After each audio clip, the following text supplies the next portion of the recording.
Welcome back, everyone. Well, before we continue with the program, we just want to take a moment to thank those whose contributions and generosity has made this summit possible. Our visionary patrons, Olivia Hansen, our Youth Voices champion, and Linnea Lombard and New Stories, whose extraordinary support and vision have shaped this gathering from the start. And our patrons, Maggie Washberger, Galen Curtis, Lisa and Luke Horry, Dr. Kurt Johnson, and Light on Light and Connie Kalo, whose generous contributions have helped make this global gathering a reality. We deeply thank you from our hearts for your contributions, for again making this incredible summit possible.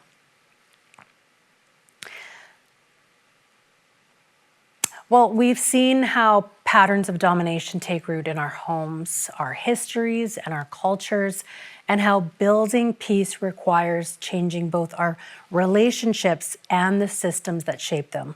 In the next sessions, we'll explore where those transformations must take root in the systems that shape everyday life. Throughout this segment, watch for Riane's 4 cornerstones: family and childhood, gender, economics, and stories and language, each one shaping and being shaped by the others. We begin the first of Riane's 4 cornerstones, family and childhood, because if we want to build peace in the world, we must first confront the violence that too often begins at home. Our next speaker, Sarah Benson, is the CEO of Women's Aid Ireland, an organization that has spent over 4 decades supporting women and children affected by domestic abuse and advocating for stronger protections in law and policy. Sarah reminds us that domestic violence is not a private matter. It's a societal issue that demands collective responsibility. Her work shows what it means to build systems of safety, accountability, and care. Please join me in welcoming Sarah Benson. Could you make the font smaller, Peter? Hello, everyone. What an absolute privilege to be here today. I'd like to say a huge thank you first to Gina, to Riane, and to all of the team at the Centre for Partnership Systems for the invitation to participate in such an amazing event. It's really special to be a small part of this great summit with so many incredible people from all walks of life who are taking this time to share and reflect on ways in which to encourage and achieve safer homes and safer communities for all. This is an urgent project and one that is everybody's business, because while certainly peace must begin at home, the work doesn't stop there. And this is particularly the case for those whose homes may feel more like a war zone because of domestic violence and abuse.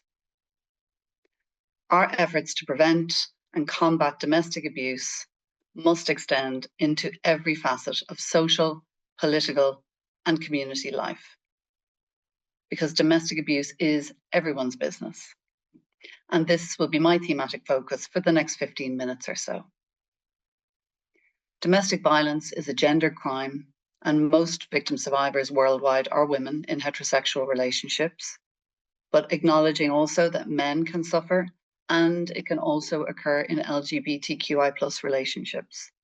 My focus today is primarily on female victim survivors, because that is the focus of our 50 years of work in Women's Aid Ireland, but the principles and shared ideas that I want to bring to you have applicability for efforts to effectively support anyone subjected to abuse from an intimate partner.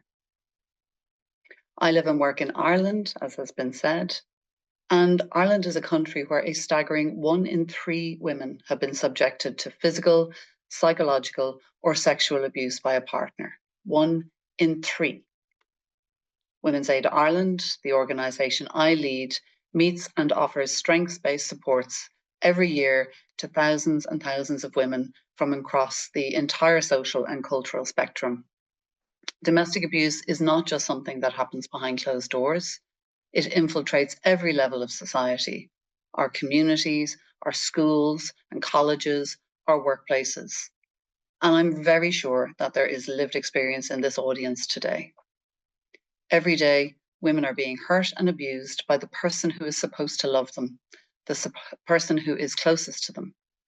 It has been my personal privilege to meet with so many women over 25 years working in both the domestic and sexual violence support sector. I have seen so many achieve so much in spite of coercive control, which by design can reduce a victim to a shadow of who they were. Being subjected to coercive control can feel like a plant that has been denied all food, water, and light, which is trapped in cracking soil, unable to flourish or to grow. We must recognize the women who are struggling and surviving right now at this moment against the odds to get up, to pull body and soul together and navigate the complex traps that are laid by the person who is supposed to care for them, but who is instead tormenting them. And sometimes just the act of surviving is the extraordinary thing. Women who achieve small everyday wins, like saving another $10 without him knowing, picking up the phone to call Women's Aid or their local domestic violence service, or a supportive friend, getting the kid safely to bed before he gets home, showing up to work on time despite his efforts to sabotage and undermine her. Women who plan escape routes, who manage to get away, to survive. Women who have managed to navigate coercion, control, trauma, grief, and pain to nonetheless achieve extraordinary things. Women who have beaten all the odds to escape, to lead, and to thrive despite the abuse. They truly are the strongest women. The impact of domestic abuse cannot and should not be minimized or excused. It can have a devastating effect on women's emotional, physical well-being. And in the most extreme cases, some women don't make it. It can be fatal. And I want to say to anyone who's directly impacted by this, that abuse is never, was never your fault. And I know that trauma can persist long after the last brutal put down, insult, or trespass over your personal boundaries. I encourage you to find and reach out to somebody who you trust, to your local specialist domestic abuse service, because even ingenious survivors and those who navigate domestic abuse and its impacts are ingenious survivors, can sometimes still need a confidential listening ear, someone to share the experience with who can offer useful information and support. Victim survivors should not have to manage what is happening to them alone. At Women's Aid Ireland, our national free phone helpline is always there, 24/7, and we can also provide interpretation in over 240 languages for women whose first language is not English. Our national helpline team provides support online through instant messaging support service for deaf and hard of hearing women, and for anyone who prefers that mode of communication, which can be more safe sometimes. We also meet women face to face for in-depth, continuous support and advocacy. We have a full-time drop-in service at the largest family law court in Ireland for women who are trying to access legal protection from domestic violence. And we provide emergency financial assistance to women all across the country to help make their homes more secure, to cover legal costs, to help pay bills, to buy food and clothes, and so much more. Our high-risk support project, which we deliver in partnership with the Irish Police, supports women who remain at high risk of physical violence, including femicide, from their former partners post-separation, a particularly high-risk period. And we don't do this alone. Domestic abuse is everyone's business. It is a leadership challenge for individuals in all facets of society. It shows up everywhere. It is never just behind closed doors. And that's what I want to focus on today. How domestic abuse is a whole of society challenge to address together. And I'm just going to share some ideas about how we can do this. We are making some progress, but not fast enough.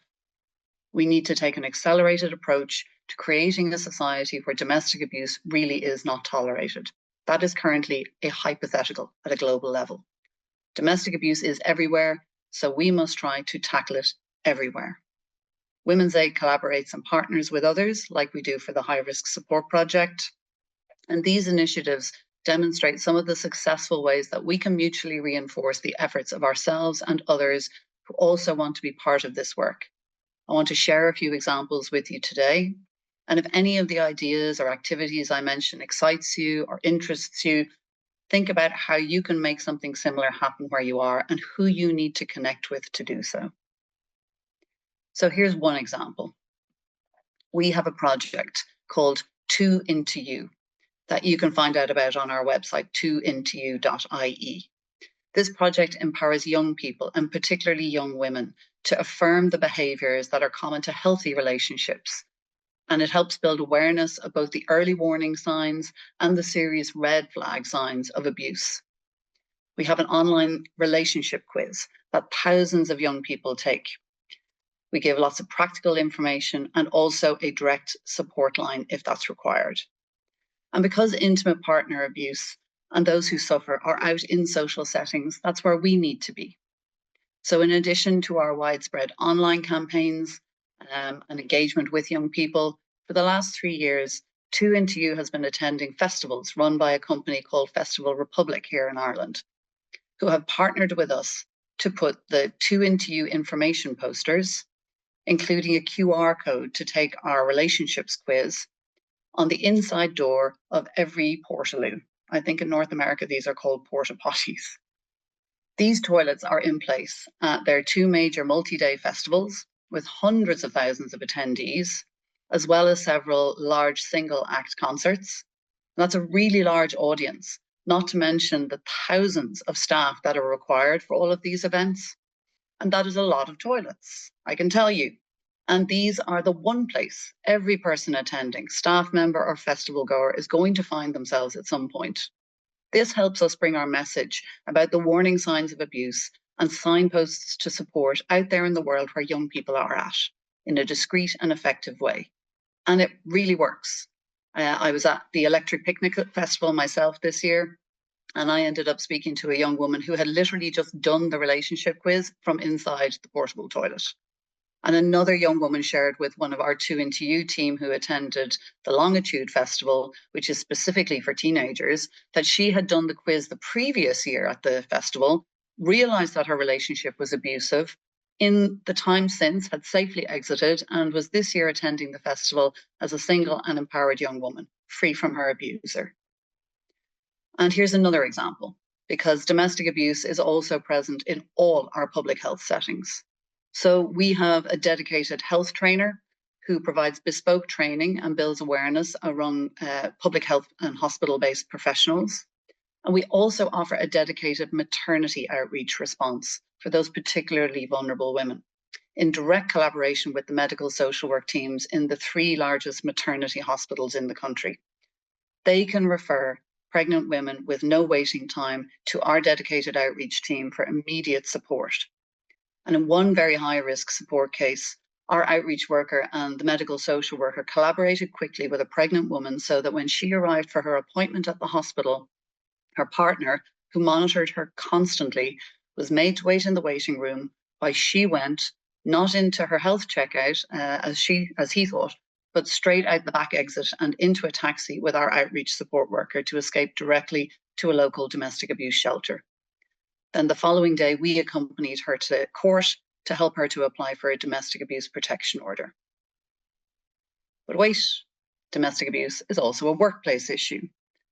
So we have our employer engagement project, which is helping businesses and organizations of all shapes and sizes create supportive workplaces for victims and survivors of domestic abuse, helping to put in place meaningful policies and procedures to help any employee who needs to avail of support, including avail of a now statutory entitlement to paid domestic violence leave from work, which became law in Ireland in November 2023, which we lobbied very hard with our partners to achieve.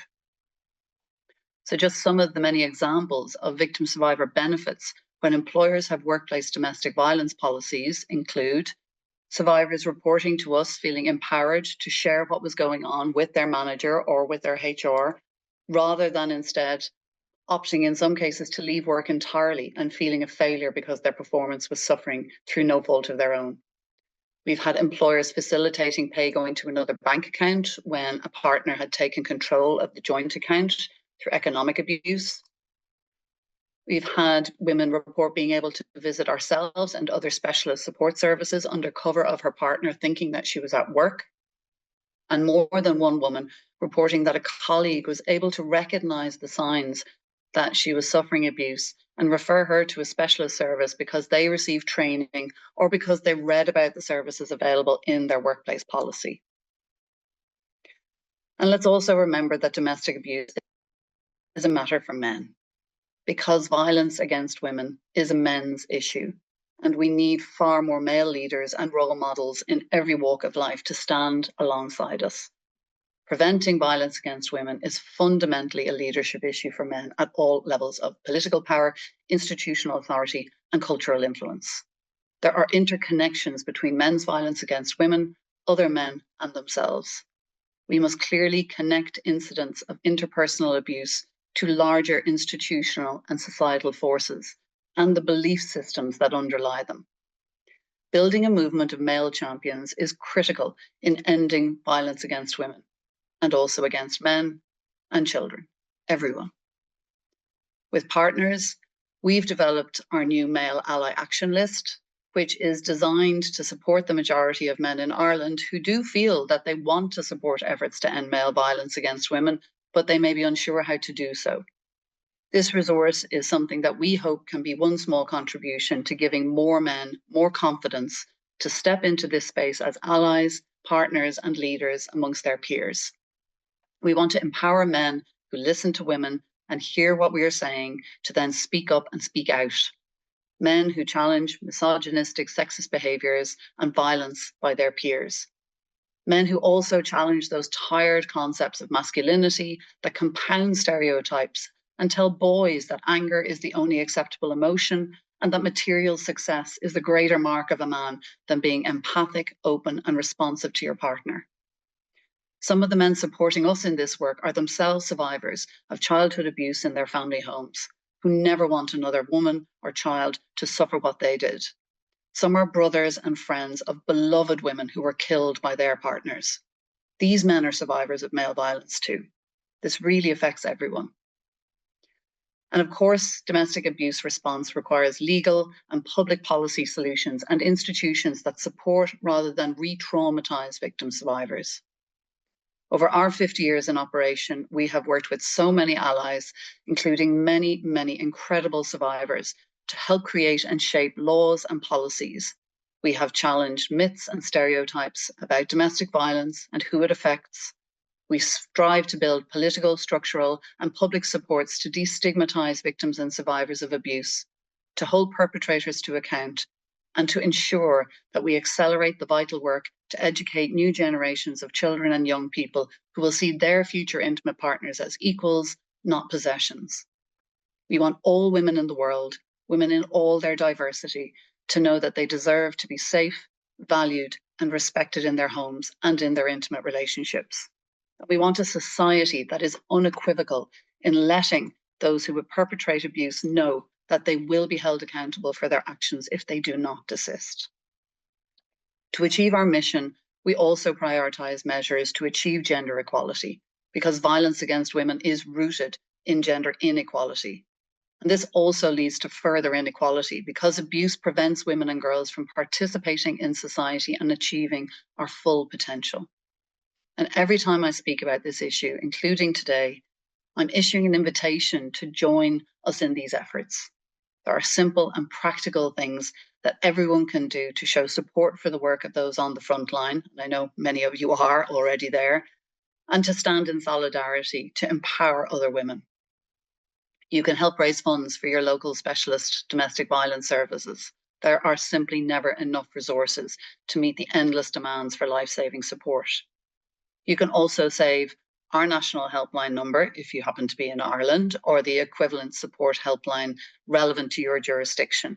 Save it in your phone if it's safe to do so. You never know who may need it or when. Follow us on social media or your local services. Share campaigns, including our 2 Into You campaign for the young people in your life. These messages really cross borders.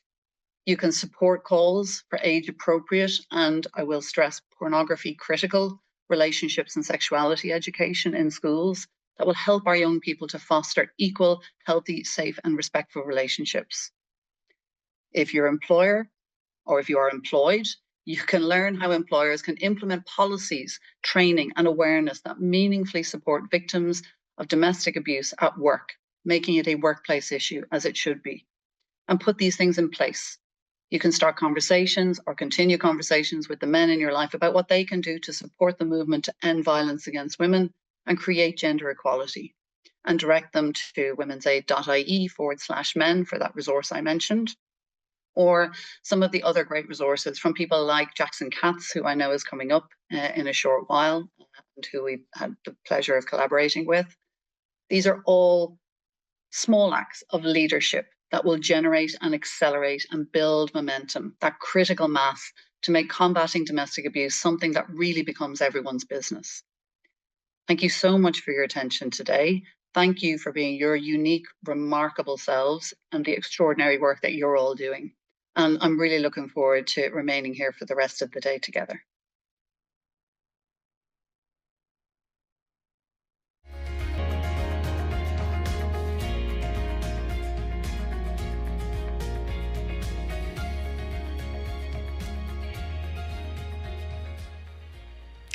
Once again, thank you so much to Sarah Benson for speaking to us about how when safety is absent in the home, the effects echo far beyond it.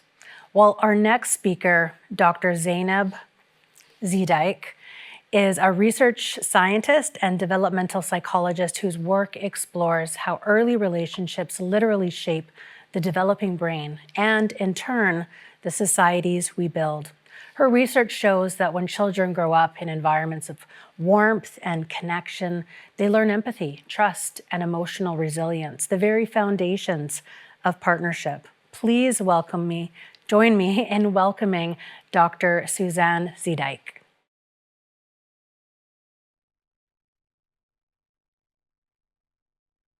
I'm delighted to be here.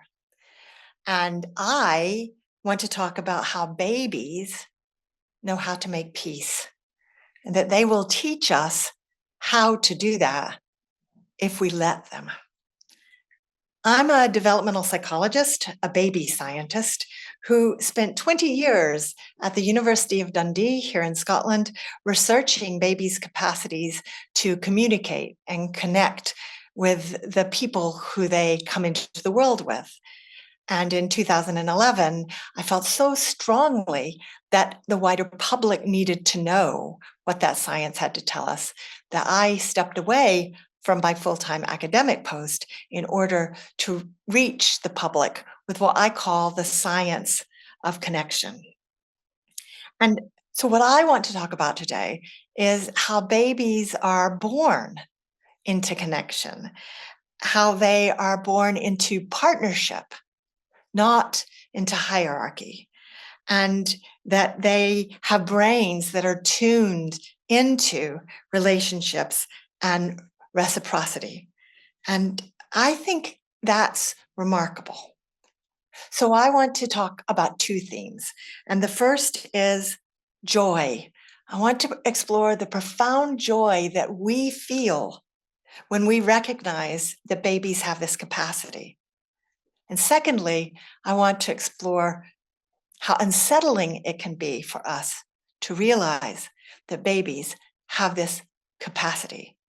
And if we can engage in both the joy and the unsettling qualities, then we too will get better at making peace. So first, let me talk about the joy. It turns out that babies come into the world already connected to other people, already reading faces and body movements, tracking our facial expressions and the tones in our voice and the rhythm of our movements. They notice them, they track them. Their brains track those qualities from birth. It feels rather wondrous when we see that, and when we understand that babies are making meaning out of the responsiveness that they detect from us.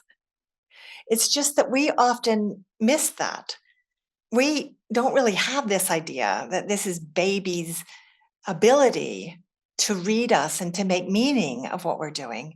And so we often miss that babies have this capacity.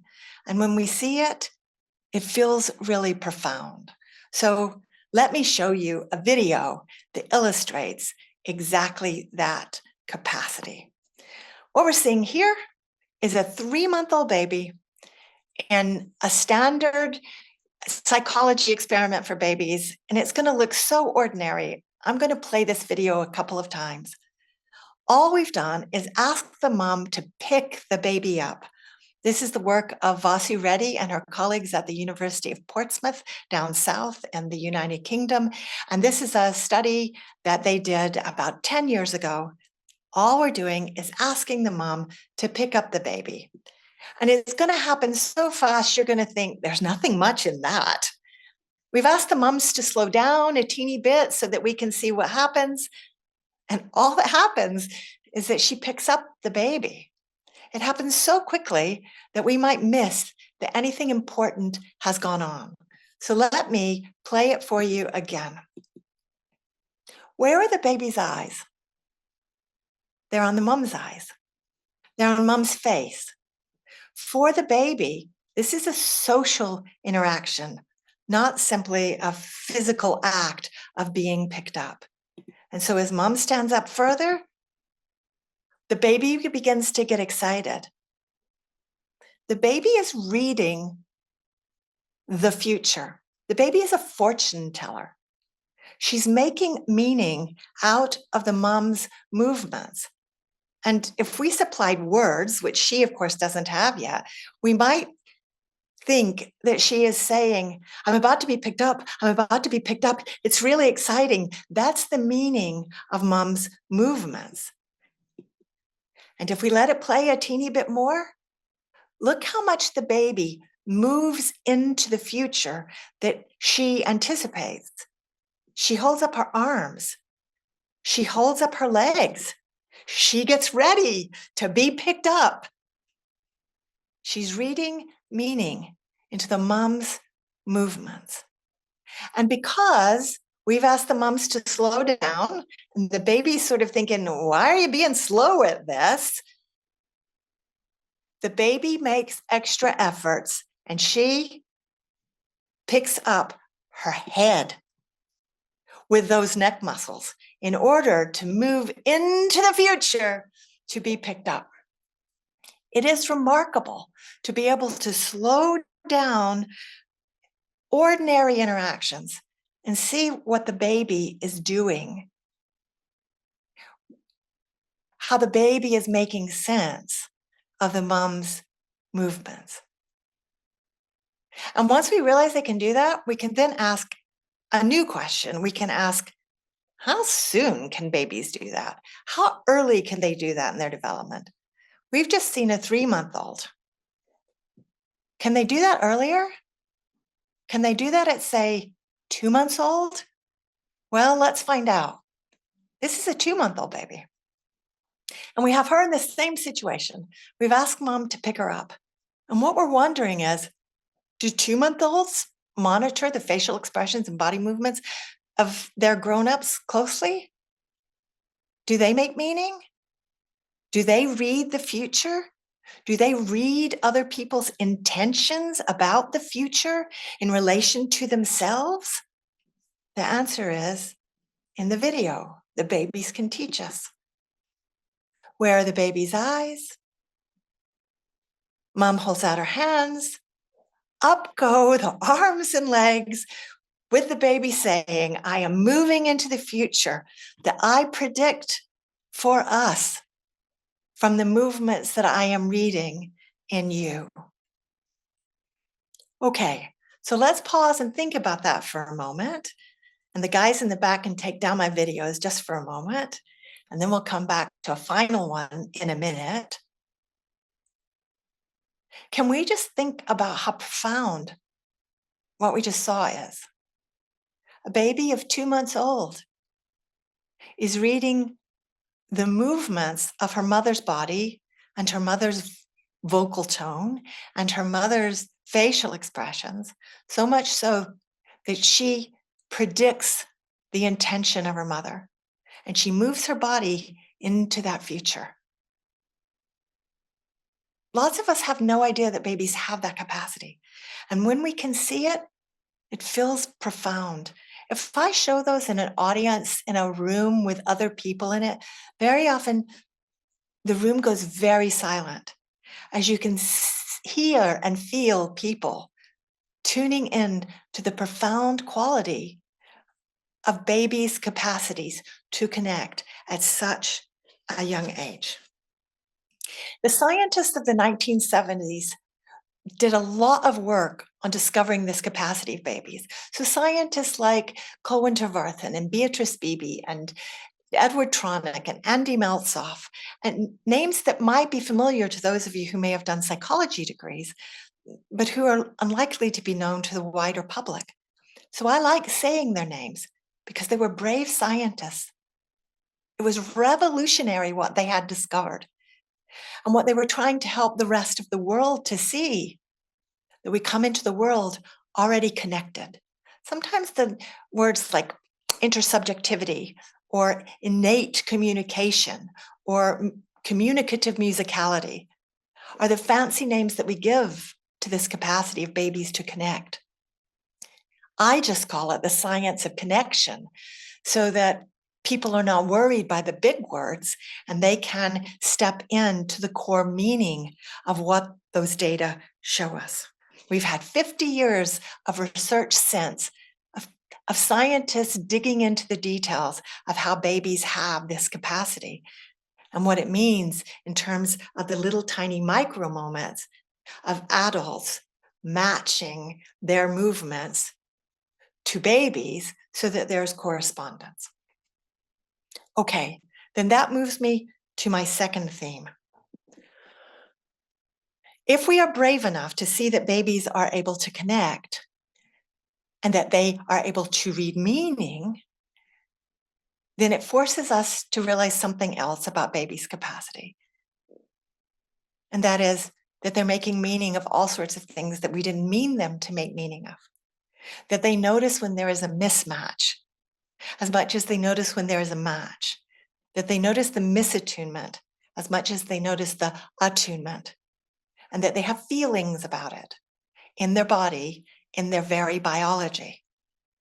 And that is the heart of trauma, that mismatch, that discomfort, that unease that you're not sure the other person is reading your feelings and tuning into them. So let me show you one more video that helps us to think about that. In this video, we're seeing a 9-week-old baby. And we've done something unusual in this scratchy film with no sound. We put the baby in front of a mirror. And we're having a look to see if the baby can make meaning of her interactions with her new friend. And she does seem to be paying attention. She's kind of playing a game. She's communicating. She's sticking out her tongue. She's nodding her head. She's tipping her head forward, but keeping her eyes on her new friend. You have to decide if you think this is a conversation or not, if the baby is making meaning of all these micro moments of interaction with her new friend. We can think about the biology underpinning all of this behavior. She looks engaged. She looks alert. She looks interested and curious. And you need to ask yourself what you think, because in a moment, we're going to play a trick on the baby. Turns out this is not actually a mirror. It's actually a fancy computer setup. And we can put the baby's reflection back in time by a minute. And we're going to ask something very simple. Does the baby notice? Does a 9-week-old baby notice the interactions between herself and her friend? And if she does, how would we know? And how long will it take her to notice that there is a mismatch? But right now, it's still live. She's still engaged. She's still playing tongue games. But now it's on replay. And your question to ask yourself is, Do you think the baby has noticed? Do you think the baby has feelings if she has noticed the mismatch? And are they comfortable feelings or uncomfortable feelings? And what does that feeling feel like in her biology? When I show this to audiences, and if we were all in the room together, all 2,000 of us, we could have a sense that most people think the baby has noticed. And she is starting to get frustrated. And now she is looking down. She never looked down in the previous clip. And now, big sigh. The baby has noticed that something has gone wrong between herself and her new friend within seconds. That's how tuned in babies are to the correspondence between themselves and another. But now we're going to play one more trick. We're going to put it back to live, and we're going to ask the same thing. Does the baby notice? How long will it take her? What feelings does she have about it? But it's still on replay at the moment. It's still mismatched until now. We're back to live, and the baby notices within seconds. And the baby has moved into the moment and has smiled as if to say, welcome back. I wondered where you'd gone. Welcome back. Let's go back to that game. Okay, so if I press stop and I come back to discussion about what we just saw and what it teaches us about how to make peace, and the guys behind the scenes can take down that video now. That baby noticed within split seconds the correspondence between herself and her friend, and the lack of correspondence between herself and her friend. And her body had feelings about it. And if there is a mismatch, her body feels uncomfortable. We could see it on her facial expression. That mismatch, that tuning in to seeing that there is a lack of attunement, lies at the heart of trauma, lies at the heart of distrust, lies at the heart of violence, of suspicion, of caution, of disconnection. And here's my point about the unsettling nature of this. I think it's hard to see. I think the thing about really understanding that babies are connected that is uncomfortable for us is that it makes us face up to all the meaning babies make of us.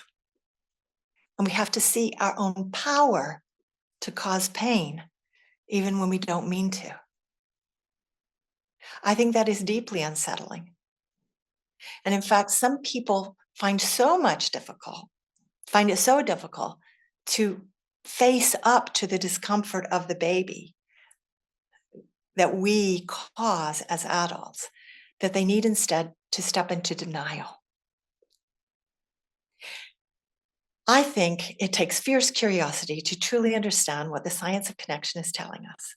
And if we are able to do that, if we can engage with the joy and the discomfort, if we can embrace the profoundness of connection, and we can face up to our power in creating disconnection for babies that we often never meant to, then we are better able to do the things ourselves that create peace. This baby that we just last saw, once she knew that her friend was back, she didn't pout. She didn't stand with suspicion. She stepped into forgiveness. She forgave her friend for the fact that she'd made her uncomfortable. She was able to move into acceptance that now we were back and we could reconnect and we could play games. This baby teaches us how to make peace. This baby teaches us about the power of uncomfortable curiosity in moments that feel uncomfortable, so that we can see the moments in which we are back into alignment. If we can do what this baby did, and if we can tune in to the wisdom of babies, then they will teach us how to make peace. And I love the fact that it's the babies who can teach us, that we can learn from them, and then we can create a different world for them. Thank you so much for having me. It has been a real honor to be part of this global discussion.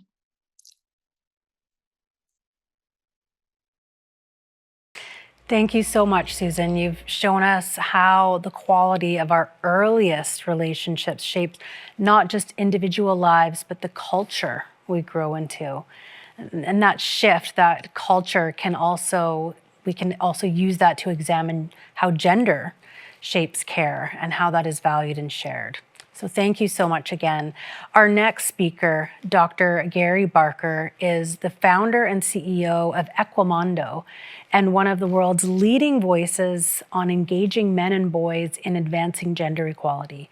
Through his decades of work across more than 50 countries, he's shown that equality doesn't just free women, it transforms families, workplaces, and societies. Please join me in welcoming Dr. Gary Barker.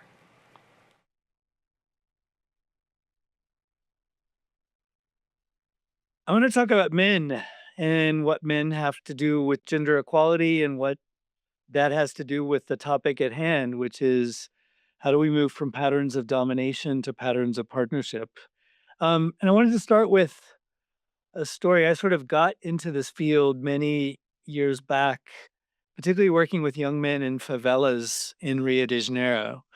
And that brings to mind for lots of folks things that are probably true, which is a place of lots of violence, lots of harm, police-related violence, gang-related violence, kind of societal violence in terms of neglect of communities who need support. And it's very easy to step into such places with our lens, that the manhood that exists here and in other places is about harm and domination. But it didn't take very long as well in that same place to look and find lots of examples of men doing care. One of the activities we did was put cameras in the hands of children and ask them to go around and take pictures of men doing care work.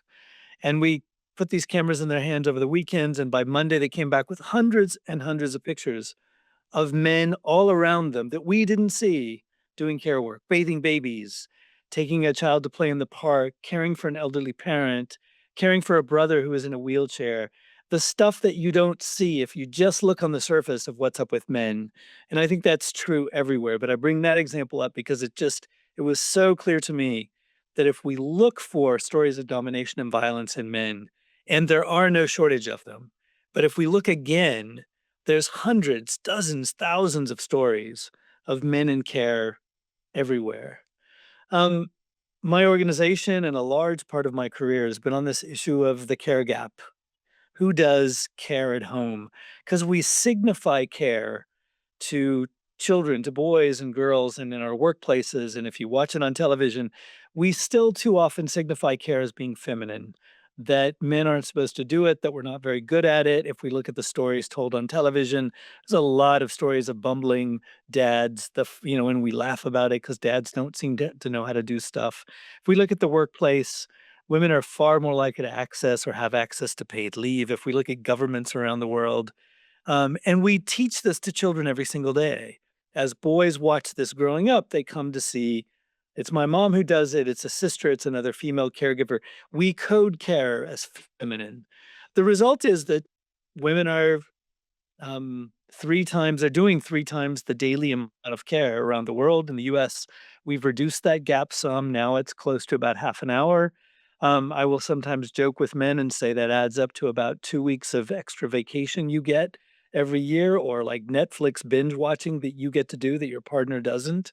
But all to say, it's a huge driver of gender equality. It's probably responsible for about 2/3 of the wage gap between men and women. But it also just keeps repeating this idea that men are careless, that we don't know how to care. And it lets the stories of domination and violence fill up more of the airspace. So our work really has been about how do we make the case, not just calling men out, not just saying, this is the right thing for you to do. You should be doing more care work because it's the right thing to do. I do believe that, and I'm okay if you want to use that righteous argument. But I also think we've got to step in and say, what do men get out of it? And I think in our lens often of gender equality, we've said that kind of instrumental things that come when men do more care work, which are great. Women get to be in the workforce, children benefit, terms of child development outcomes. Children see caring ideas of manhood, but we've always looked at benefits for others. And again, that's the righteous argument. We should keep doing it. But I also think we've not done enough to sell, present, and the good use of that word sell to men why this is good for us. Men who do more hands-on care work, we live longer, we have better health, better mental health. We're less likely to abuse substances. We get to be happier and more fulfilled in our lives when we practice the kind of simplest partnership relationship in the world, which is the care for others around us. And I think we've been shy about presenting that to men and to holding up why this is so important for men to do it, that it also includes all that it brings to us as men. My organization, and you can hear me a lot speak about research. We have been carrying out some of the biggest surveys around on men and boys around the world. What's up with them? Where do we go? And we've used that research, some of it, to try to point to pathways. What is it that gets men in the door to do more hands-on care work, whether in surveys or listening to individual interviews with men? And what do we find? It's easy to sort of point at men and say, You're not doing your share, guy," which sometimes we have to do, not opposed to that. But more often we've got to look at the structures around men. Where do we see where men are doing more of the care work? You could start with the Nordic countries where it's pretty close to equal. They've had equal paid leave for dads. They've made it a use it or lose it. If men don't use their paid leave, they can only transfer a portion of that to a female partner. So you make the policies make it happen. The other is the clear social messaging. You see tons of men with strollers and pushing babies and caring for babies. I met a former prime minister who took time off from his role as prime minister to do his portion of the paid leave when he had a child who was just born. It's the social messaging, it's the policy. Then the other part that we know from our research is that boys, again, boys learning it growing up. So I think again, it's how do we look into that space? Our perhaps greatest indication there is to say, make the spaces where men hang out friendly for him to come. One of the earliest interventions that we did some 15 years back, we worked with the Brazilian government in creating a simple men's prenatal health protocol. Brazil has a single payer system, we would call it in the US, a health system that where about 60% of the population gets its primary health care from the public health system. Most pregnant women go there, most births are in the public system. And we said, how could you make this system easy for men to come in? First, they told us, well, men aren't really here. And we said, well, look again. They're not in the waiting room because they don't feel comfortable. They often dropped off a partner, but they're nearby. Call them in, they will come. And once he's there, invite him in to the visit. Call him by his name. Show him the screen as you're doing an ultrasound. Talk to him about what you need from him in a friendly way. Offer him a visit to come for a visit of his own to take care of his own health. So he practices self-care, so he becomes a carer for the child who is on the way. The response is overwhelming. 75% of men are now present during childbirth in Brazil. More than 2/3 of men come to that follow-up visit to care for themselves. More than 80% of the time, women want men present in a prenatal visit, and he's there. So it's simple stuff where we change the world around men, where we see that things can change. We've also been doing work with the Rwandan government on a national father training program. 16 sessions, half with the couple, half by himself. It's a crash course in how to prepare for the child who's on the way, but also to deal with your own self-doubt, your own mental health issues. And again, it's friendly toward men, making it easy to reach them in the communities where they live. It's offered in hours that are accessible to them. So all to say, we do find that when we make the world different for men, men respond in thoughtful ways. So what are the challenges? Where do we go with this? We've got training packages that have been used in 35 plus countries across the world. We've set up a global campaign called Men Care. It's active in about 70 countries, trying to promote these messages about men's caregiving. What gets in the way? The biggest ones continue to be paid leave. So one, you have to have a full-time job to have paid leave. So one is we need jobs and income support for families. Even when men have leave compared to women, It's typically about a third to a fourth of what leave is offered in terms of number of days for women, which is a clear signal to men that we don't really think their caregiving is all that important.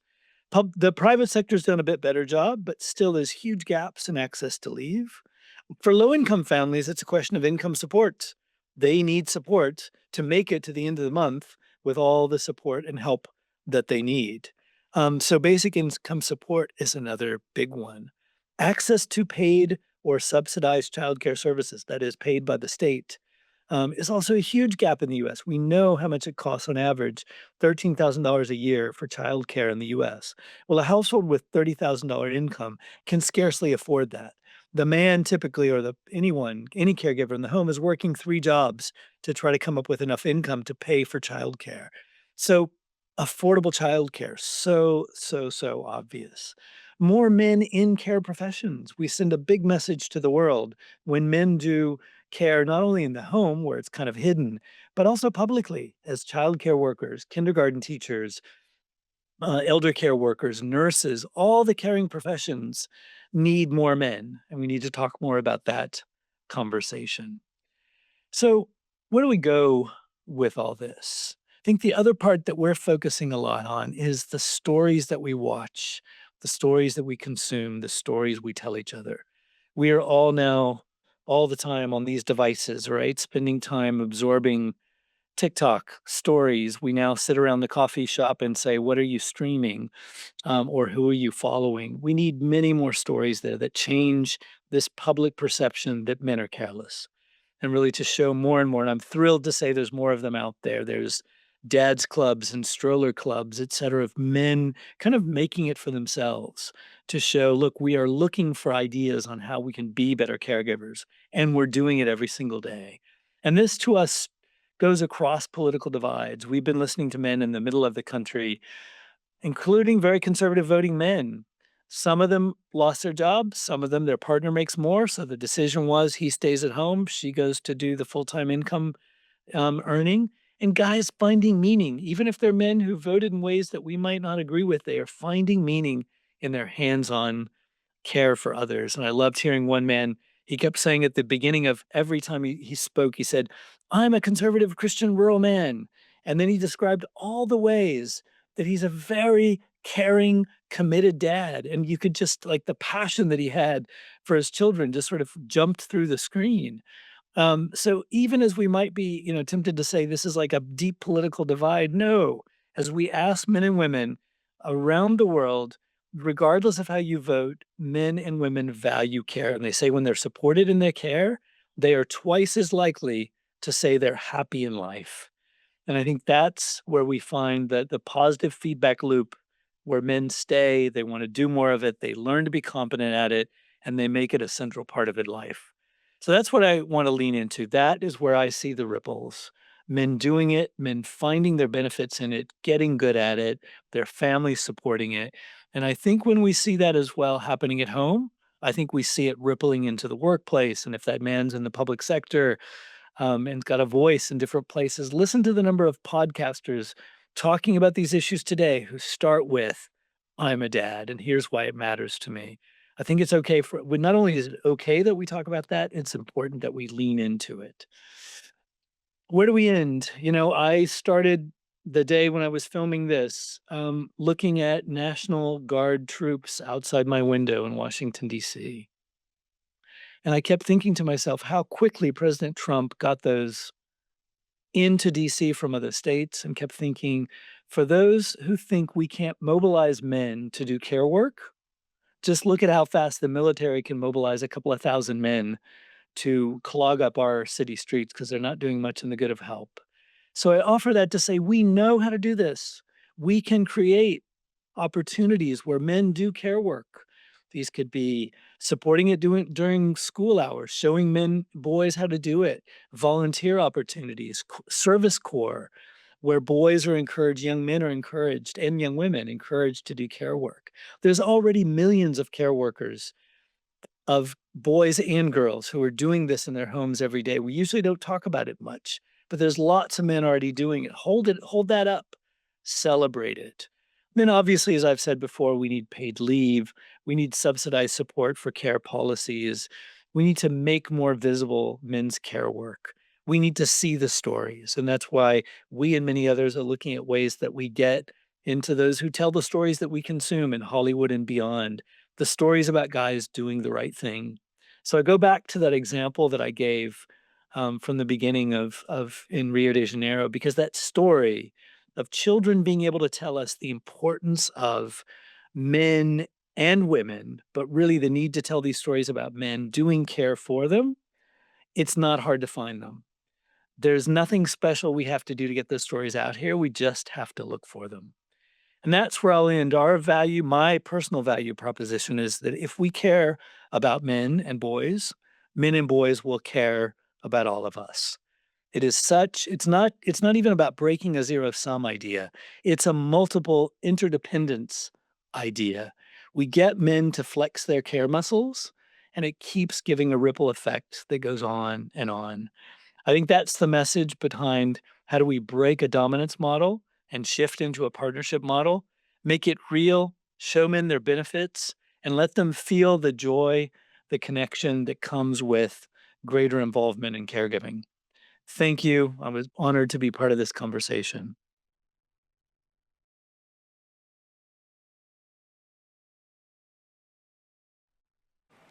Thank you so much, Gary. It's an honor to hear and listen to your keynote today. You've shown that when we redefine strength and share the work of care, everyone benefits in our families, in our communities, and the wider world. Well, our next Voice of the Future builds on that idea, reminding us that real strength often begins with vulnerability. From the United States, Eli Stone, an influencer and mental health advocate, shares his experience as a Korean adoptee growing up in America. With a following of over 1 million people online, he uses his platform to spark honest conversations about vulnerability and mental health. My name is Eli, and I am a content creator who has lived in Los Angeles for the past 3 years. I was adopted from South Korea um, to a mother and father whose faces I'll never see, but I do hope to someday. And I grew up in Colorado with my 4 adopted siblings, also from Korea, and my 2 white parents.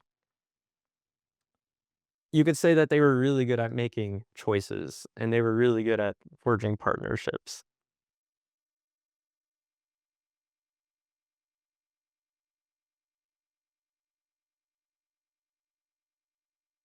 My whole life as the middle of 5 kids, I felt, um, was just a lot of trying to find my place in it all, and trying to be seen in a place that felt right, in my heart. And the one place where I always felt it just felt right was exactly what you're seeing here, is this nice little frame, this nice little curated little part of myself that I choose to show and that I can create and make myself comfortable in. And that's why it's my bed. It's my home. The strangest part is in this little square is the only comfortability sometimes I find in being vulnerable and being myself. And it's because it's so damn scary to be yourself outside of the little box that, you can control. And it terrifies me.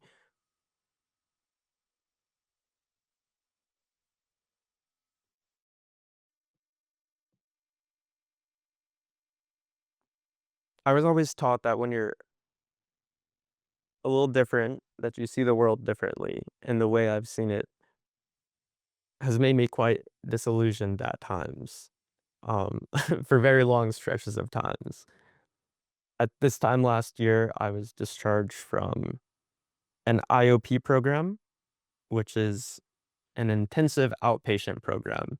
And these programs are designed to save your life when you want to end them.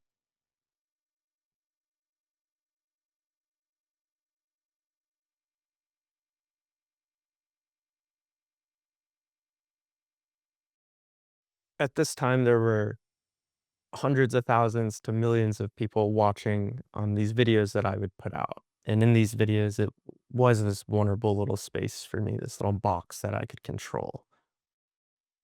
And I did share deeply and showed the emotions and would cry openly because I, in my heart, didn't think it was that weird to cry and to show emotion.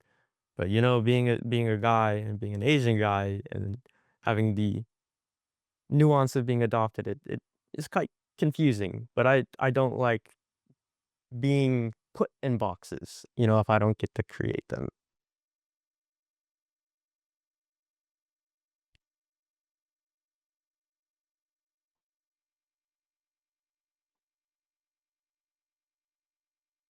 I truly only find vulnerability in these safe, curated spaces, and I think we all do. We craft these little spaces in which we allow ourselves to be seen or to be heard in ways that we want, and sometimes make vulnerability a one-way street. And vulnerability is powerful when it's not a one-way street. When we choose to listen to vulnerability and to see it when someone is brave enough to share it.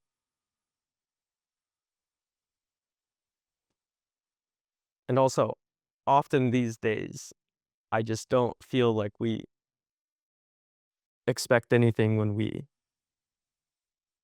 say things or try to connect with people. It's hard to expect anything because it's so scary. And so I was asked to give a message to my Gen peers and to the generations before me. So I'll start with the homies, of course, and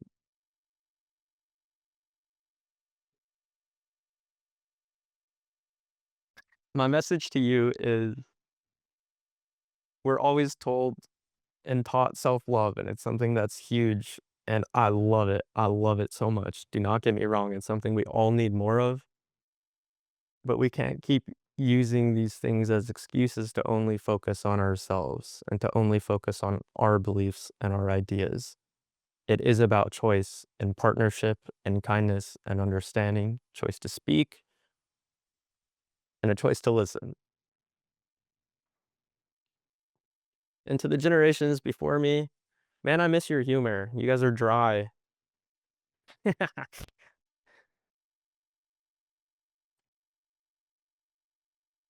I recently started my first job, and it's the first time where I'm constantly around a mix of generations before me.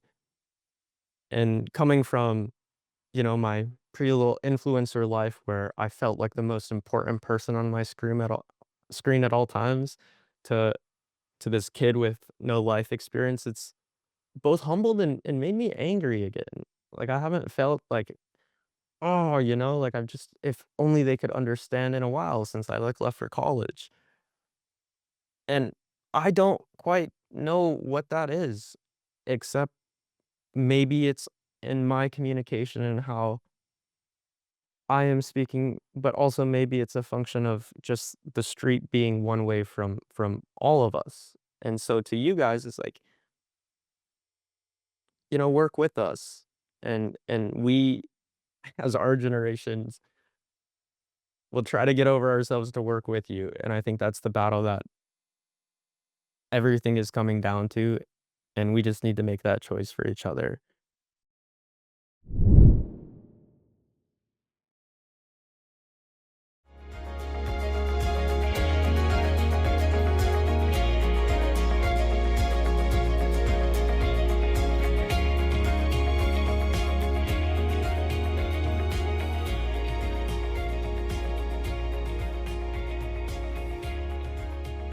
Well, as we turn to the Stories and Language Cornerstone, we also want to honor those helping to change the narrative toward partnership. Our thanks to Linnea Lombard and News Stories for their vision and support of this work. From UCLA's Center for Scholars and Storytellers, please welcome Dr. Yalda T. Uhls. Please join me in welcoming her to the stage. Hello. Hi. Thank you so much for having me. I'm hoping that people can see my slides because I can't see them on the screen. Do we know if they're working? I'm so pleased to be here. My name is Dr. Yalda T. Uhls. I am a former storyteller. I used to be in the film business, and then I launched a nonprofit called the Center for Scholars and Storytellers at UCLA. And the whole reason for us being, can people see the slides? Can you tell me if you, oh, there they are. Great. Okay, so, and I want to thank Dr. Riane Eisler for for creating this incredible conference, and also to the team at Hubcast as well. Thank you so much for having me. So the title of my talk is Narrative Change for Cultural Impact Using Media for Youth Audiences. We've actually worked with both Eli Stone, who's one of the amazing young people we've worked with in the last few years, along with Dr. Gary Barker as well. We've been talking to him about how to shift representation of boys and men on screen. So who we are is we are a nonprofit. We work out of UCLA. This is the beautiful Royce Hall. And we are a youth-centered organization, and we bridge the gap between psychological research and media creation in hopes that the media that young people consume, which in the US is nearly 9 hours a day outside of school and home, and also all over the world. And we envision a world where these screens that we're all on and these stories that we see uplift and positively impact young people and foster growth and inclusivity and cooperation and peace and reduce harmful stereotypes. So this is me. I founded the center. As I said, I used to be a movie executive. I started my career at the studio Sony. I ended my career as an executive at MGM, and one of the very first movies I got made was called Mi Familia, which has now is in the National Film Registry at UCLA in the US. And it's an intergenerational story of Mexican American immigration. I'm a daughter of immigrants, Persian immigrants. So it was this universal story that I loved. And it really defined sort of how I've always approached my career as a content creator. And I believe a lot in inclusivity. But I also have an incredible team, and this is my team. And you can see they're also very diverse, except for we have a lot of women, of course. And I just wanted to recognize them and give them a shout out. So what is research-informed storytelling? This is sort of what we're shooting for.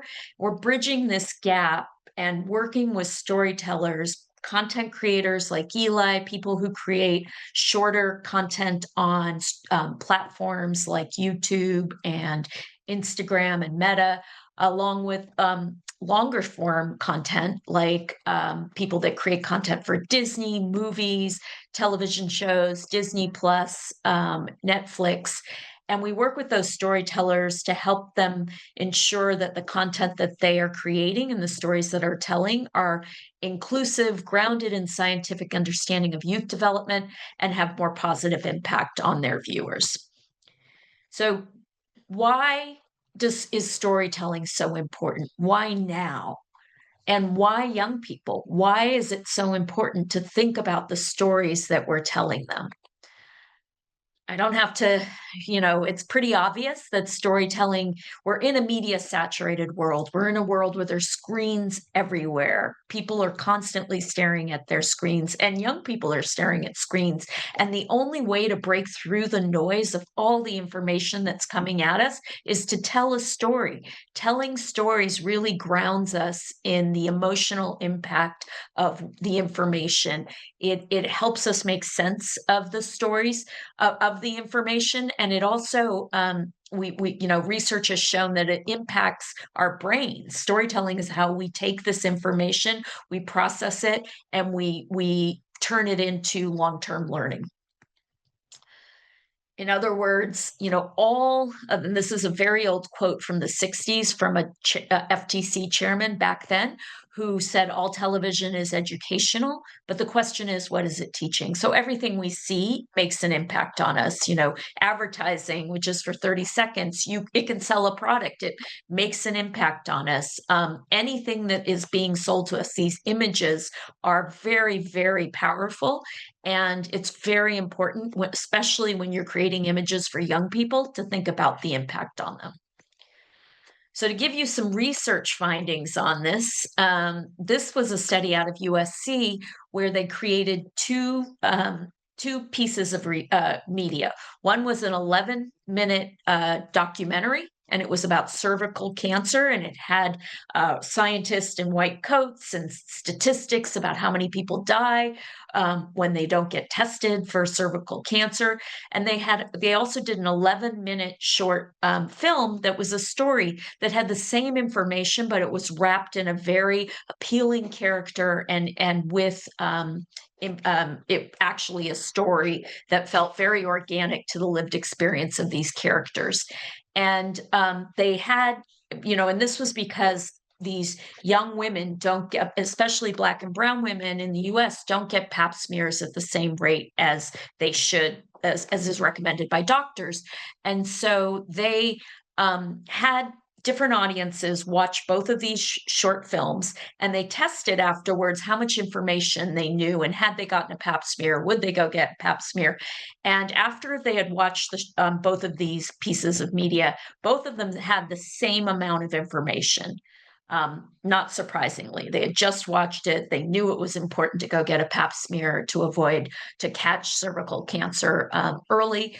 But 6 months later, they went back and asked the people that had watched each of these, had they gone to see a doctor? And only in the fictional story, the young women who had seen the story, a much higher percentage of them went to go get a pap smear, because that story impacted their real world behavior. It changed what they did. They absorbed the lessons because they related to the character, and they loved the story, and they learned something from it and changed their health behavior. This is another one. This was not a randomized controlled experiment, but in the US, as many of you know, for 8 years, we had a Black president. And at the same time that Barack Obama was the president, the TV show Glee was on the air.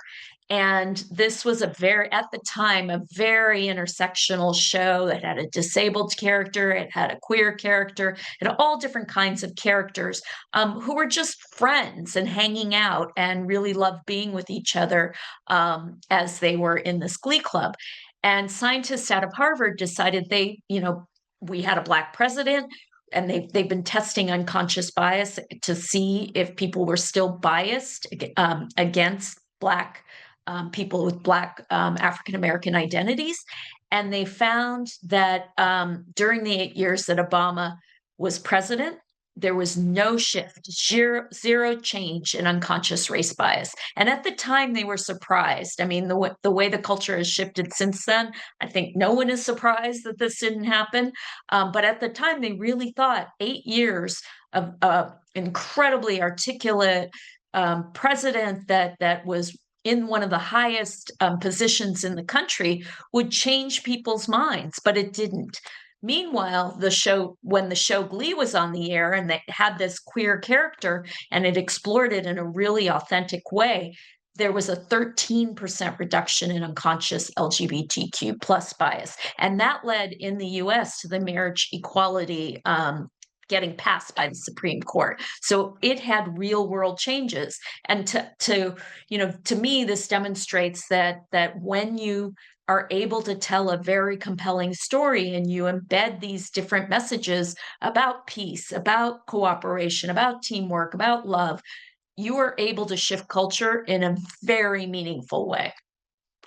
And finally, this was another study where they looked at just one episode of a show called The Good Doctor to see if it shifted attitudes around ASD, autism spectrum disorder.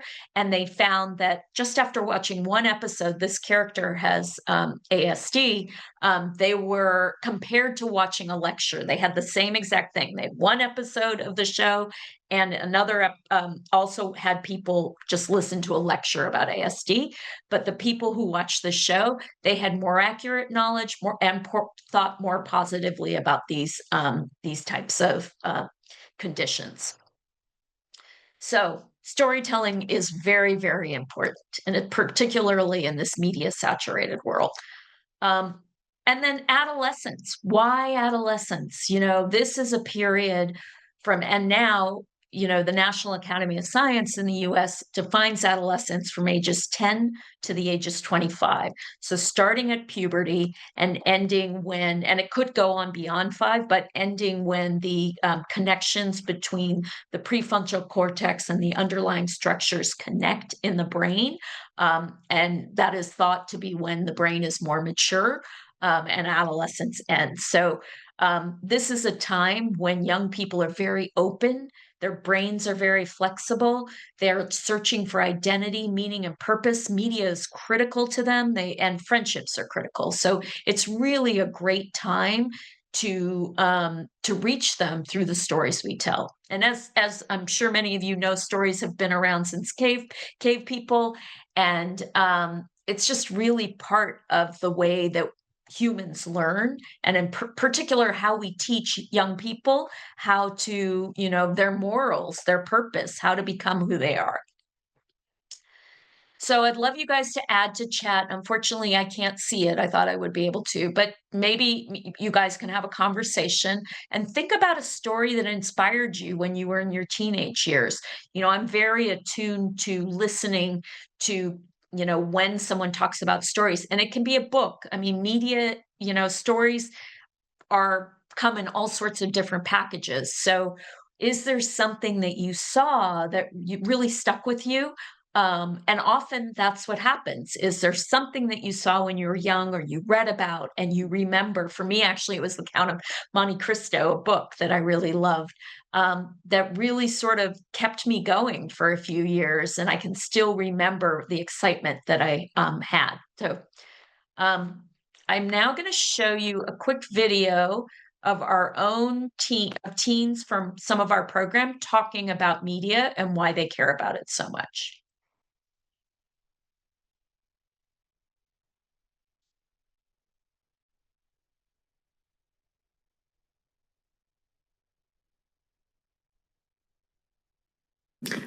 I'll go first. Hi, I'm Wednesday. I'm 17.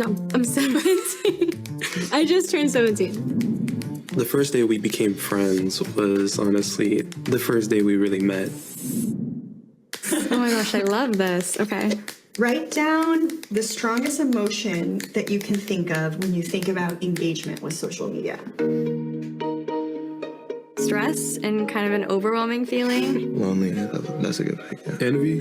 Really overwhelming. You're always comparing yourself to people and seeing what other people are doing. Connection, because it really connects me to my friends. But a lot of people lose themselves in it at times, and they forget about the people around them. But I do think that there is a very positive impact, just being able to have this space to spread awareness about issues that you're passionate about. Whenever social media comes up in a film or TV show with teens, it always has to be something negative. Like they'll be walking down the street, and then they'll be on their phones. They'll use internet lingo. That's kind of just something you say online. They'll be like, oh my God, that's so LOL, and they don't even use it correctly. TV shows and movies are mainly written by adults, and I think what's missing from that is an actual teen experience and a teen perspective. There's not a lot of roles filled by Mexican Americans, and when they are, it's never the main character. There needs to be more discussion about what an actual friendship looks like.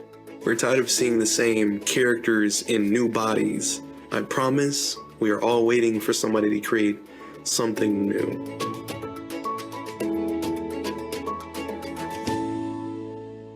So we are all about uplifting youth voice and accurately and, with warmth and understanding of the adolescent experience, really thinking and trying to help storytellers share that experience in ways that'll reach young people.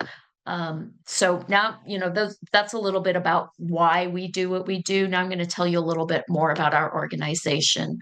So we work with different companies and we do a lot of different things around, so this is, around, with companies around storytelling. So one of our things is we've reached 7,000 storytellers. We get a lot of different press. We work with young people, and we work with all of these different companies who believe in the work we do and care about the work we do, and are working with us to make sure that they accurately and positively impact young people. So, some of these stories of impact include, working in foster care. We've worked in healthier narratives about masculinity. We've done work with Ecomundo with Dr. Gary Barker. We talk about the authentic representation and why having authentic and inclusive portrayals really impacts the bottom line. We're trying to motivate industry to shift how they do things. We've done stuff around mental health. We consulted on the Spiderwick Chronicles. These are just a few of the ways that we've worked with industry successfully. And the three things that we do is we offer a lot of research, and I'll share with you a little bit. We do events. So we just last week had our 5th summit. This is a picture of our teens speaking with the director of Everything Everywhere All at Once at our summit in 2024. This year we had our teens speak as well. And we have a youth program, which I'll tell you about, which has been very successful. This is our Teens and Screens report. This was just released last year. We ask, and if you want to download it, please take a picture of the QR code or reach it. It was written about all over the world, and it's been sponsored by some industry people and some foundations. And basically what we found is that teens really want to have relatable characters. They want to see themselves reflected on screen, and they also want to see more friendships. They want to see less stories about romance and they want to see friendships with different genders. So, for male-female friendships that don't always end up in romance. So there's some really interesting findings. We have also findings on gaming, which is an important area for young people. And I hope you'll check it out.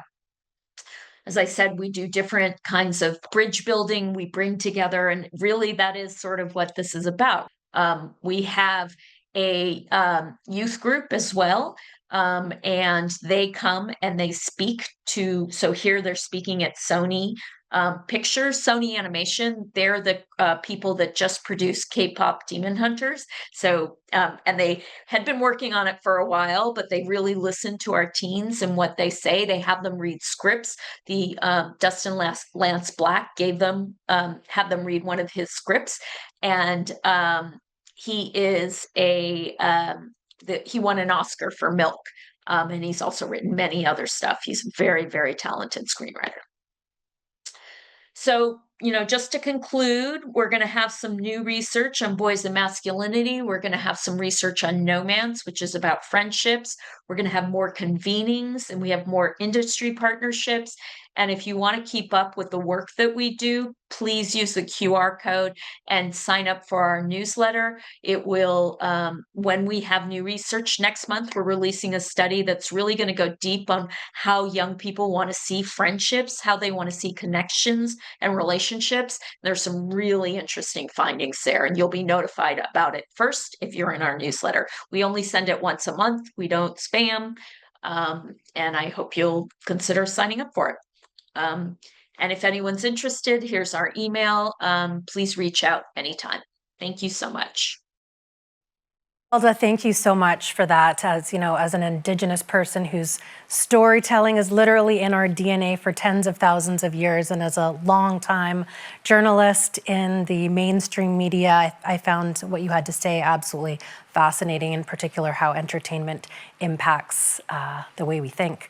Our next speaker, Helena Norberg-Hodge, founder and director of Local Futures, is a pioneer of the economics of happiness movement.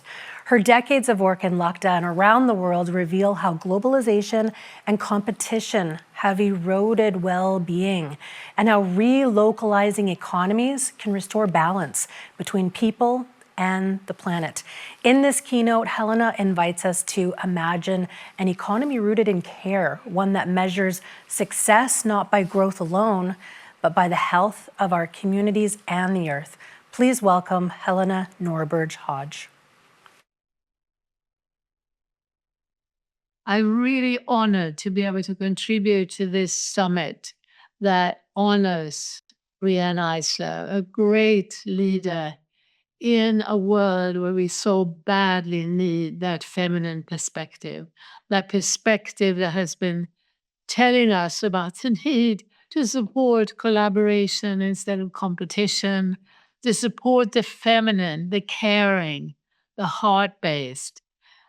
I myself entered this world by chance. I was a linguist and I had learned lots of languages and was interested in different worldviews. But when I was invited to go to a place called Ladakh or Little Tibet, my worldview shifted dramatically. I was able to get to know intimately a culture that hadn't been colonized. I was able to get to know a culture where there was no poverty, there was no unemployment, depression, suicide were unknown. I got to have the amazing privilege of living in that culture, speaking the language fluently. And when I had been there for a few years and went back to my native country of Sweden, I had two bases. I had two, if you like, scientific foundations for my thinking, which became promoting what I call localization or the economics of happiness. My eyes in Ladakh were open to the fact that we are, as human beings, we evolved deeply interdependent with one another. We evolved in collaborative networks. And we needed those networks in order to have a collaborative relationship with nature, the real economy. I saw that one of the foundations of that collaboration is that we grew up from the time we were born in deep connection with the elders. We were never segregated into separate age groups.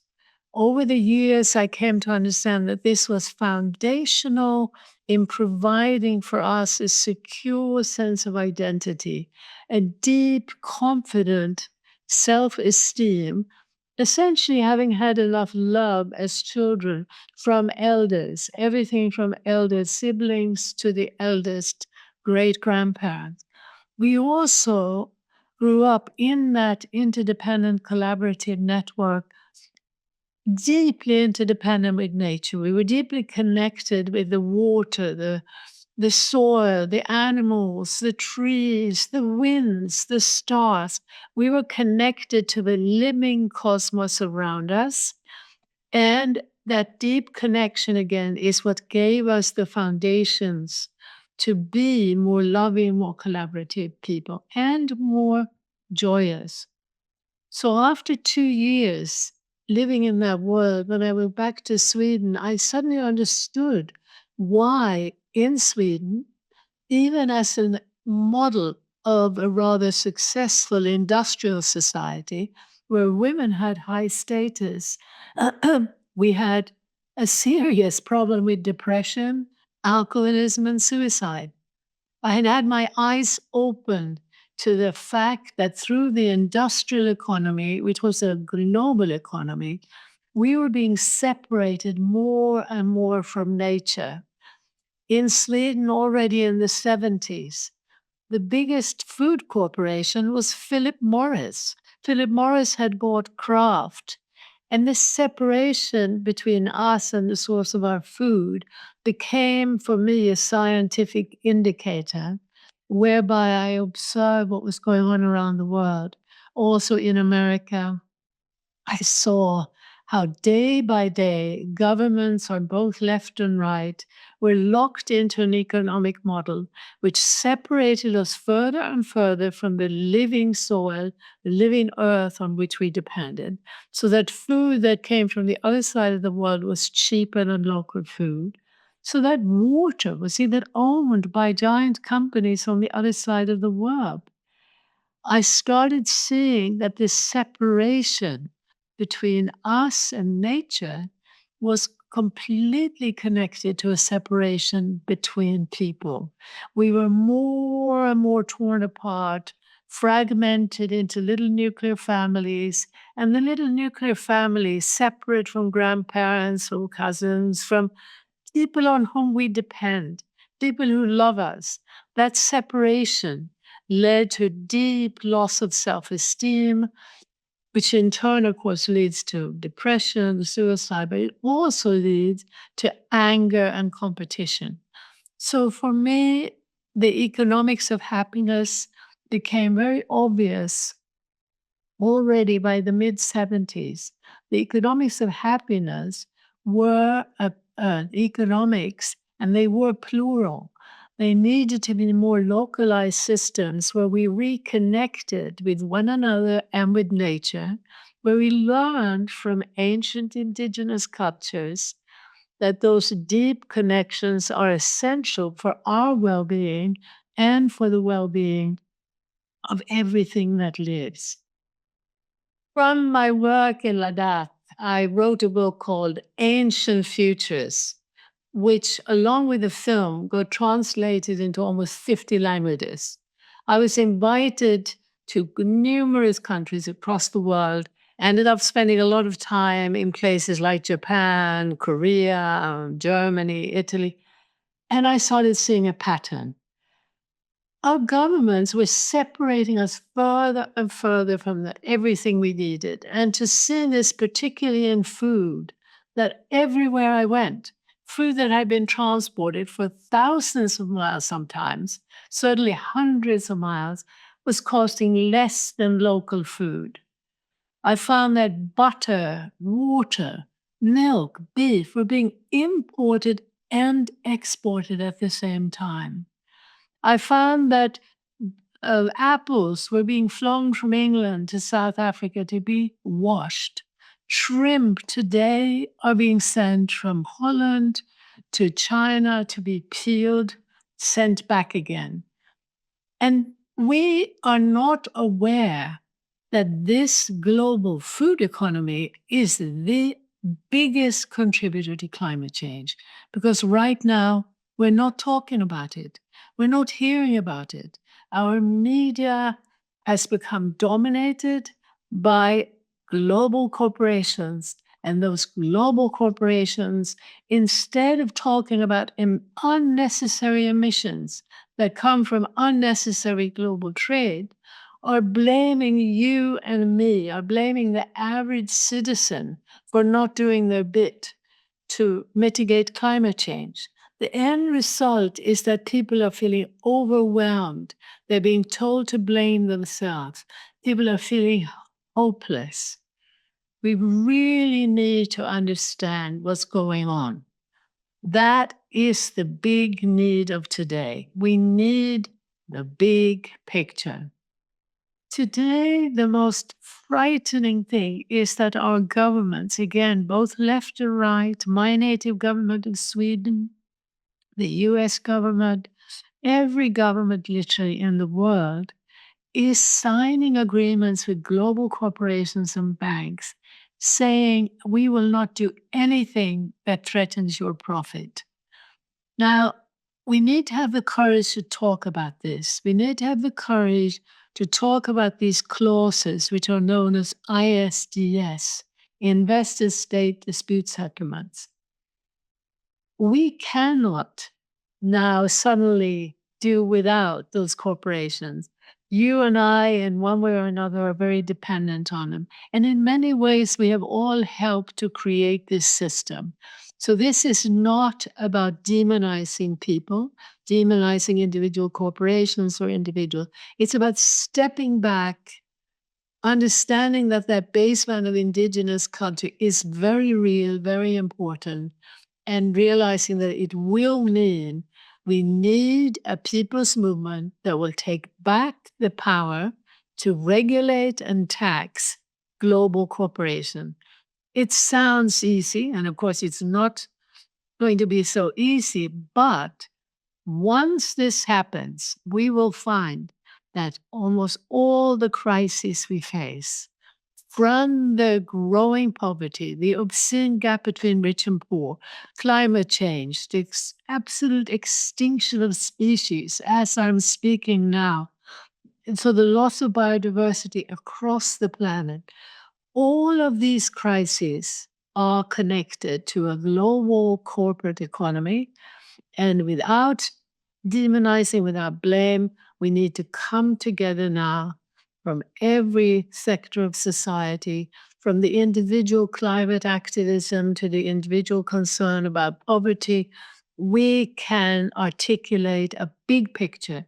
Big picture activism is the activism that's needed right now to come together in a collaborative way to shift the direction of the economy away from control by global corporations.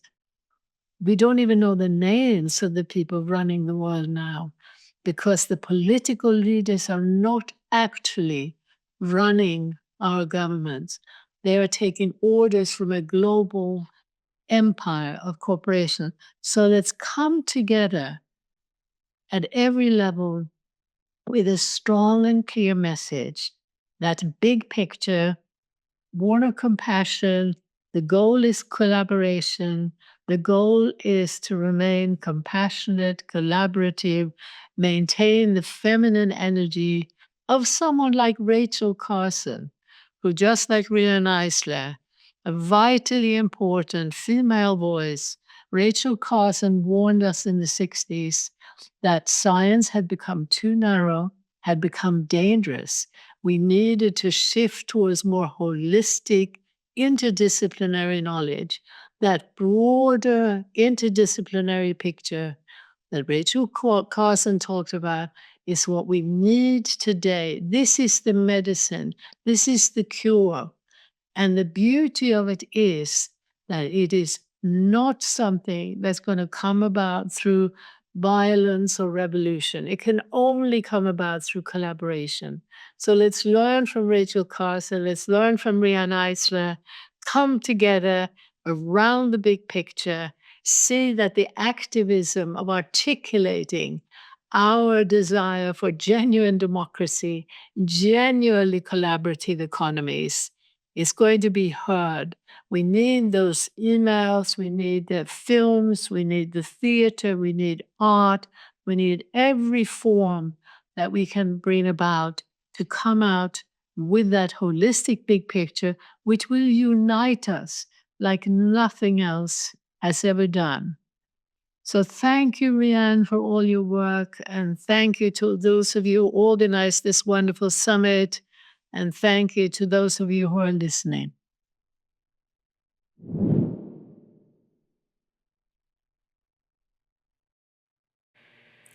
Thank you so much, Helena, for reminding us that the stories we tell about prosperity shape the systems we in turn build. Well, our final keynote in this section turns to our relationship with the natural world.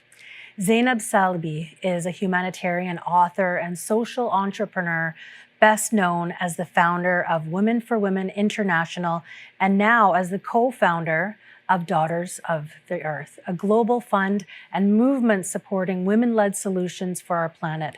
Her work invites us to reimagine our relationship with nature, not as something to own or control, but as a living system we belong to, because peace with one another begins with peace with the earth. Please welcome Zainab Salbi. A few years ago, standing on the fragile edge between life and death in a hospital room, believing I was taking my last breath, I was met with a question that rose quietly between my heart and me. Did I live my life in kindness to myself? did I live my life in love to myself? For decades, as founder of Women for Women International, my life was measured by how many women I helped rise from the ashes of war. Women like myself, whose homes and bodies were violated by violence's cruel hand.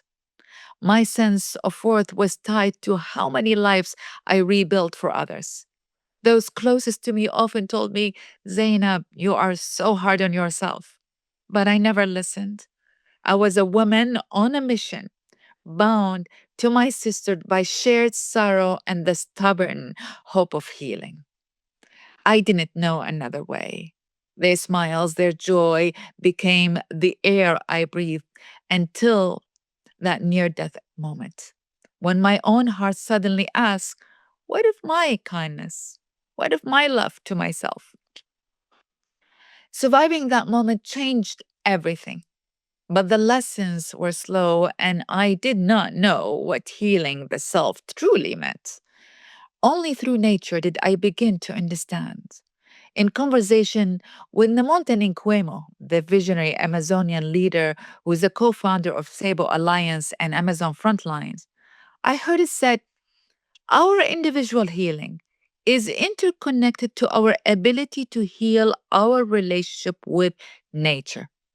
These words became embodied truth when challenging moments in life leaves us humbled, confused, and forced to listen to both the silence within and living earth around us. In my case, my most vulnerable moment revealed how disconnections from myself and from nature had taken roots within me after being uprooted from my own home country, Iraq. After years of wars and exile, I returned to see my childhood home, which has transformed into a place of violence, an execution center, a brothel, a military base, leaving the garden, which was once cherished with roses and orange trees. My father called it his second daughter, flattened by war.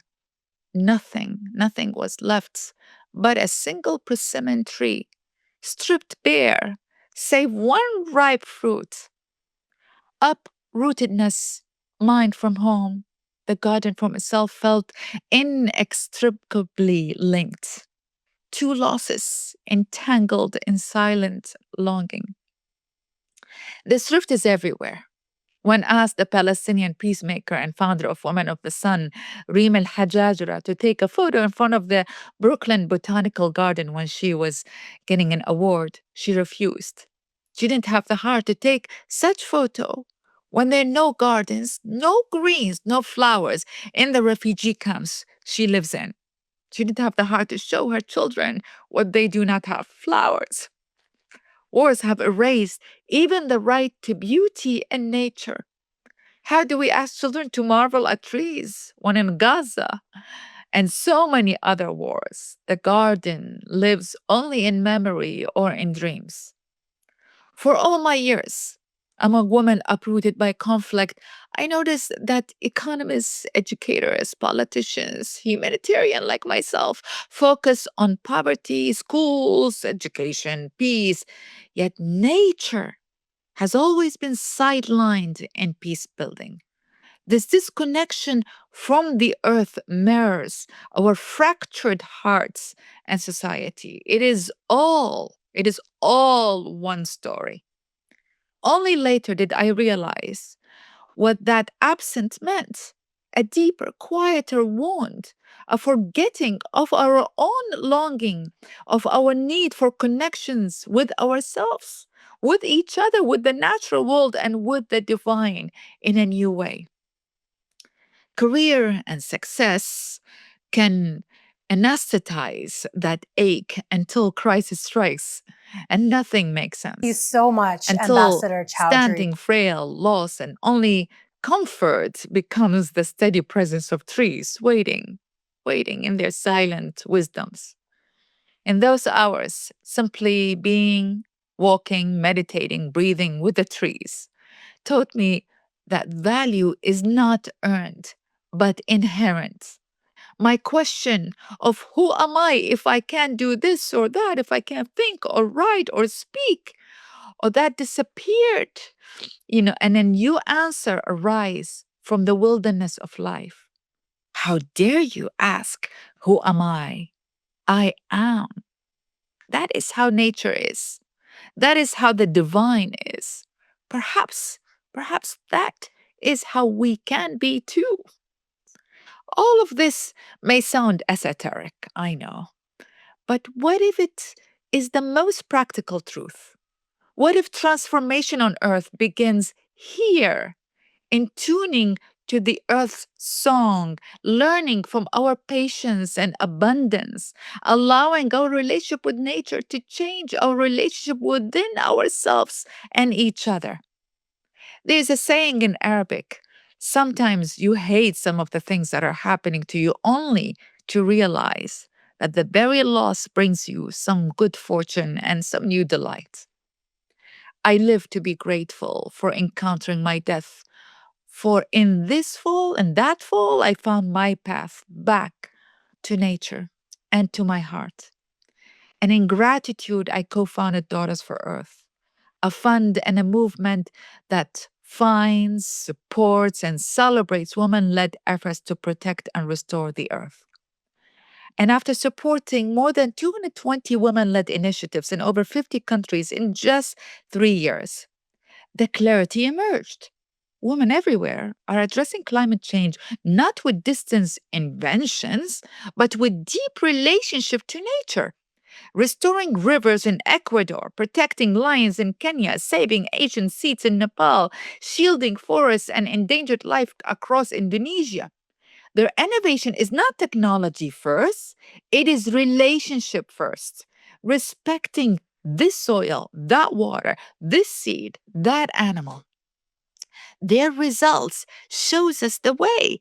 Just protecting and restoring nature impacts climate solutions by up to 37%. That is what the scientists say and the women demonstrating that.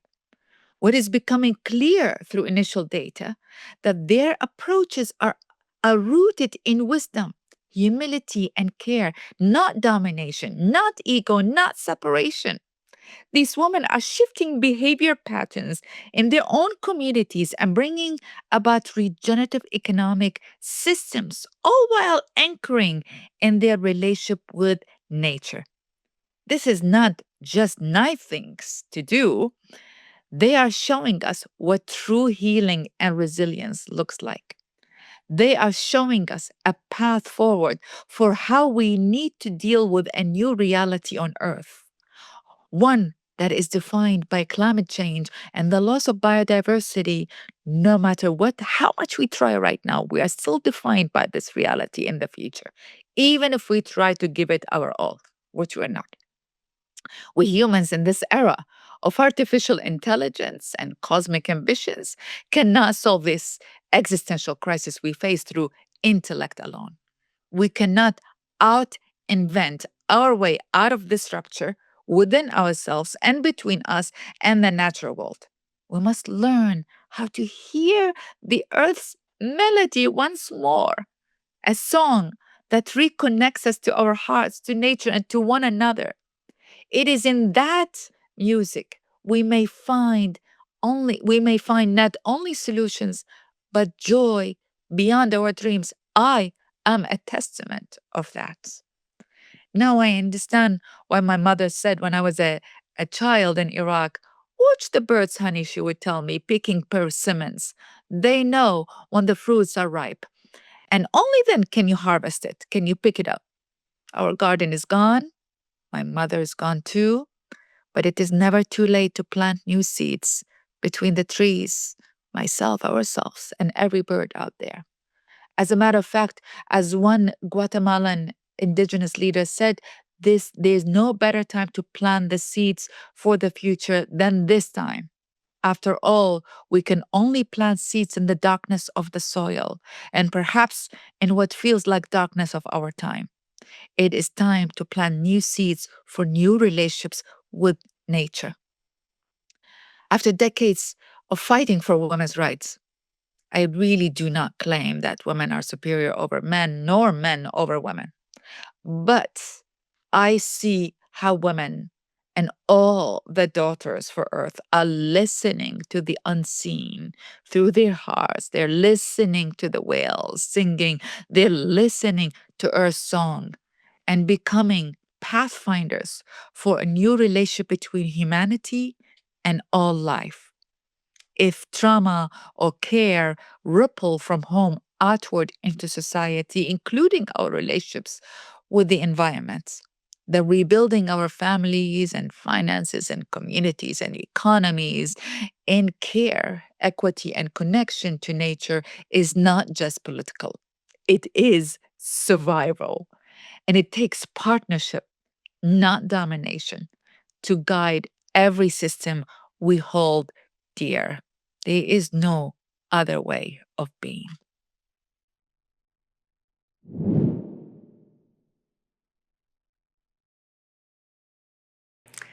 Thank you so much, Zainab. Thank you for reminding us that caring for the earth isn't just a task, it's a relationship and a responsibility. Well, that brings us to the close of part 2, a journey through caring economics, new narratives, and our relationship with nature. We'll now take a short break to pause, take a stretch, reflect on everything we've heard today. And when we return, we're going to move from vision to practice with Solutions in Action, a live panel featuring inspiring leaders who are turning the principles of partnership into real world change. You'll hear from Dr. Edith Schlaffer, the founder of Women Without Borders, Jackson Katz, an educator and pioneer in gender violence and prevention, and Reflexive Monica, and Child Safety and Protection Manager at the Nelson Mandela Children's Fund, and Dr. Ayo Uyula Amali, a peace builder and lawyer from Nigeria. Moderating this dynamic conversation is Diane Williams. She is the founder and president of the Source of Synergy Foundation, whose life work has been bringing visionary leaders together to catalyze global transformation. There'll also be a live Q&A following the panel, so stay with us and we'll see you shortly for Solutions in Action.